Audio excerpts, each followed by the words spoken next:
pelaksanaan pemilihan kepala daerah di Kota Tangerang Selatan. Pada video ini kami akan mengulas bagaimana aturan-aturan tersebut membentuk mekanisme pilkada di Indonesia.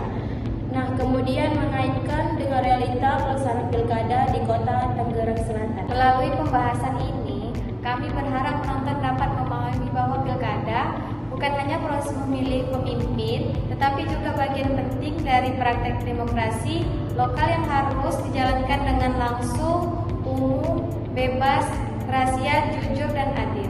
Sekian dari topik pembahasan kami. Selamat menyaksikan. Wassalamualaikum warahmatullahi wabarakatuh.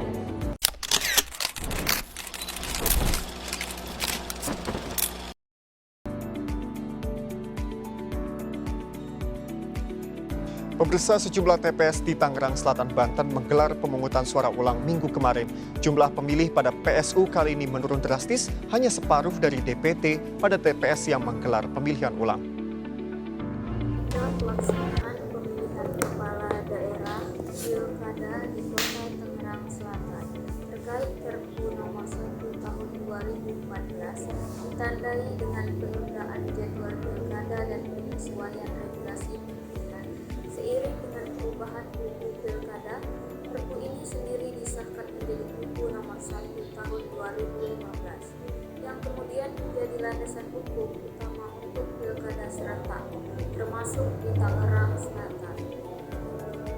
Perpu Nomor 1 Tahun 2014 diterbitkan oleh Presiden Susilo Bambang Yudhoyono sebagai respon terhadap Perpu Nomor 22 Tahun 2014 yang sebelumnya mengembalikan sistem pilkada tidak langsung atau melalui DPRD. Perpu ini mengamarkan pelaksanaan pilkada secara langsung oleh rakyat dan mengatur jadwal pilkada serentak di seluruh Indonesia. Substansi Perpu Nomor 1 Tahun 2014. Perpu Nomor 1 Tahun 2014 diterbitkan sebagai koreksi terhadap Perpu Nomor 22 Tahun 2014. Adapun substansi utamanya adalah mengembalikan pemilihan kepala daerah secara langsung oleh rakyat, memperkuat peran KPU sebagai penyelenggara pemilu dan Bawaslu sebagai pengawas, menjamin transparansi dan partisipasi publik dalam penyelenggaraan pilkada, memperjelas mekanisme penyelesaian sengketa melalui Mahkamah Konstitusi, memastikan netralitas ASN dan penyelenggara pemerintahan daerah dalam proses pilkada. Setelah diserahkan menjadi Perpu Nomor 1 Tahun 2015, ketentuan ini menjadi dasar pelaksanaan pilkada serentak di seluruh Indonesia, termasuk di Tangerang Selatan. Dinamika pelaksanaan pada pemerintah Kota Tangerang Selatan, dinamika politik lokal yang kompetitif. Tangerang Selatan sejak awal pembentukannya menjadi arena kompetisi politik yang intens. Setelah Perpu diberlakukan, pemilihan langsung menuntut kandidat untuk membangun basis dukungan rakyat. Pilkada Tangsel 2010, 2015, dan 2020 selalu melibatkan pertama tokoh-tokoh nasional atau keluarga pejabat pusat, kedua partai-partai besar seperti Golkar, PDIP, Demokrat, dan Gerindra. Terakhir, kontestasi yang ketat dan kampanye yang intens. Pilkada langsung membuat dinamika politik di Tangsel semakin terbuka dan partisipatif. Penyesuaian birokrasi pemerintah kota Tangsel harus melakukan penyesuaian dalam berbagai aspek, antara lain penyusunan anggaran pilkada melalui MPHD dengan KPU dan Bawaslu daerah, penguatan koordinasi lintas instansi pemerintah, TNI atau Polri dan lembaga pengawas, netralitas ASN yang semakin ketat diawasi selama pilkada. Dalam praktiknya, netralitas ASN pernah menjadi isu terutama bagi pejabat struktural yang dekat dengan kandidat tertentu. Partisipasi masyarakat. Penerapan PPPU membuat partisipasi masyarakat Tangerang Selatan meningkat terlihat dari tingginya aktivitas kelompok masyarakat, LSDM lokal dan relawan dalam mengawal pilkada, meningkatnya partisipasi pemilihan pada beberapa periode pilkada, peran media lokal dan media sosial yang dominan dalam membentuk opini publik, sengketa dan pengawasan Bawaslu. Pilkada Tangerang Selatan penuh diwarnai sengketa hasil yang diajukan ke Mahkamah Konstitusi. Hal ini menunjukkan mekanisme PPPU bekerja melalui jalur penyelesaian sengketa. Peran lembaga pengawas dan penegakan hukum meningkat, kesadaran hukum dan masyarakat semakin baik.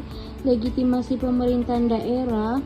Dengan pemilihan langsung kepala daerah, Tangerang Selatan memiliki legitimasi demokrasi yang lebih kuat. Kinerja pemilihan daerah lebih mendapat sorotan publik. Program pembangunan harus menyesuaikan ekspektasi pemilihan, dampak jangka panjang terhadap pemerintah Kota Tangerang Selatan. Peningkatan stabilitas politik. Pemimpin yang dipilih langsung oleh warga cenderung memiliki kejelasan mandat politik yang berpengaruh pada stabilitas pemerintahan dan kelanjutan kebijakan. Dorongan perbaikan layaknya publik.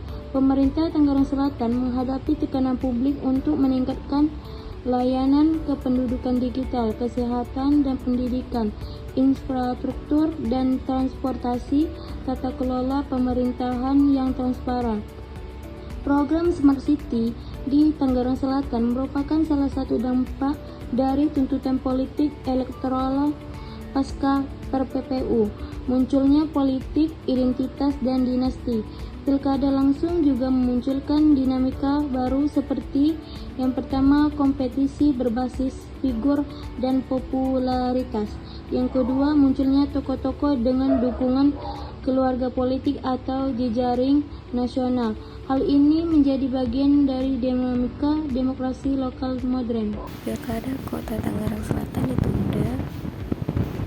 Dana hibah KPU dicoret Kamis 11 Desember 2014. Para kandidat wali kota Tangerang Selatan yang akan bertarung di pilkada harus menunda syahwat politiknya untuk sementara waktu.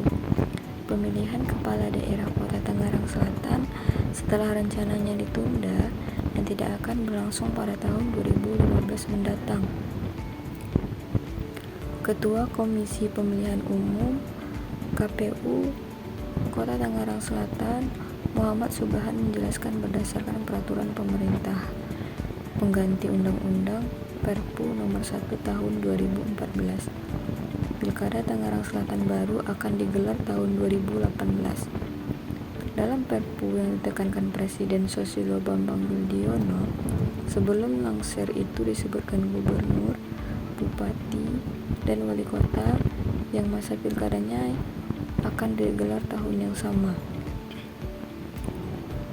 Namun, bagi masa jabatannya berakhir pada 2016, 2017, dan 2018, maka pilkada dilaksanakan pada hari, bulan, dan tahun 2018, tutur Subhan kemarin.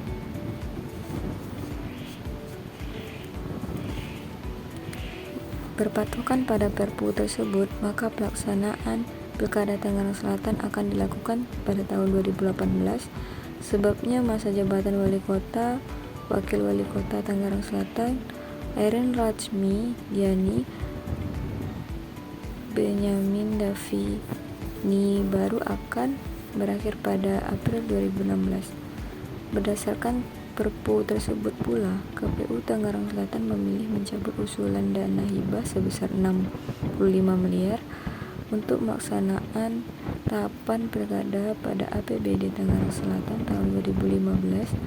KPU hanya menganggarkan dana sebesar 1 miliar rupiah untuk operasional rutin, sementara dana 65 miliar rupiah akhirnya dialihkan untuk pembangunan lainnya.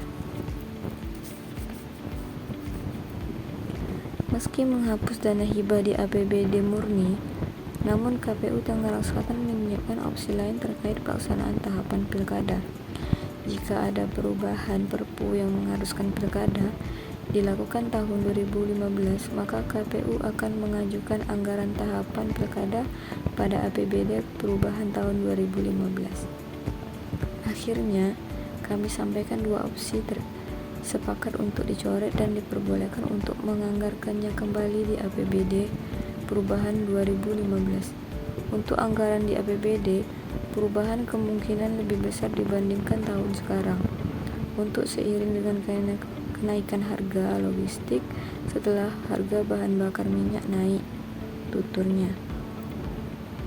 Ketua Komisi DPRD Tangerang Selatan, Taufik MA, mengiyakan penjelasan KPU mengenai peralihan dana hibah tersebut. Anggaran yang sudah disusun oleh KPU Kota Tangerang Selatan sebesar 65 miliar dipastikan akan dialihkan untuk infrastruktur atau pembangunan. Setelah rapat koordinasi terkait anggaran pilkada, pihak KPU Kota Tangerang Selatan hanya mengajukan untuk biaya operasional kegiatan pemilu sebesar 1 miliar ataupun pilkada serentak dilakukan tahun depan, maka anggaran akan diajukan pada APBD perubahan 2015. Dengan begitu, maka terjadi perubahan perencanaan dan tahapannya pun bergeser. Makanya anggaran pilkada serentak di APBD 2015 saja.